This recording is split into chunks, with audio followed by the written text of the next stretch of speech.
নতুন সিম চালু করলে 4 জিবি ডাটা সঙ্গে মিনিট অফার আছে, ফ্যামিলি প্যাকও। 30 দিন মেয়াদে 798 টাকায় 85 জিবি ডাটা নিয়ে সাজানো হয়েছে সুপার ইন্টারনেট প্যাক। লোভনীয় এমন অফারে গ্রাহক টানার চেষ্টায় মোবাইল অপারেটররা। তবে বাস্তব চিত্র ভিন্ন।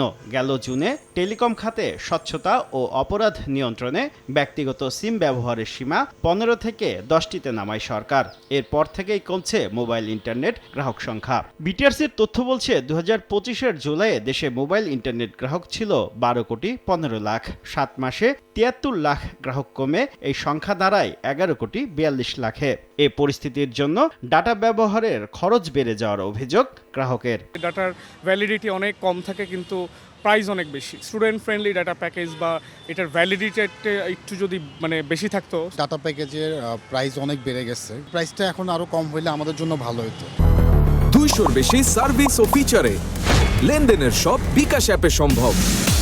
যদিও ইন্টারনেট গ্রাহক কমার প্রভাব পড়েনি বড় দুই অপারেটর গ্রামীণফোন ও রবির আয়ে। পুঁজিবাজারে তালিকাভুক্ত গ্রামীণফোন বলছে 2025 সালের চতুর্থ প্রান্তিকে মোট 3,858 কোটি টাকা আয় করেছে তারা, যা 2024 সালের একই সময়ের তুলনায় 3.3% বেশি। একই সময়ে রবি কর পরবর্তী মুনাফা করেছে 311 কোটি 90 লাখ টাকা। গ্রাহক সংখ্যা কমছে, ওভারঅল বিবেচনায় কিন্তু দাম বাড়ানোর আসলে কোনো প্রশ্নই আসে না। অ্যাফোর্ডেবল একটা রেঞ্জের মধ্যে কাউকে আমরা বান্ডেল প্যাক দিতে পারি, সার্ভিসও দিতে পারি, আমরা সেভাবে চেষ্টা করে যাচ্ছি।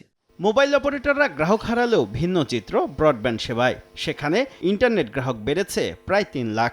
দেশে বর্তমানে ব্রডব্যান্ড ইন্টারনেট ব্যবহারকারী 1 কোটি 47 লাখ।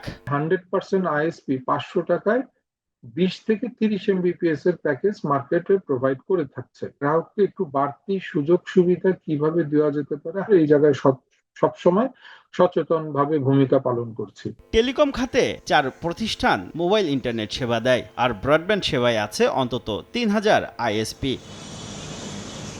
শুভ খান, সময় সংবাদ, ঢাকা।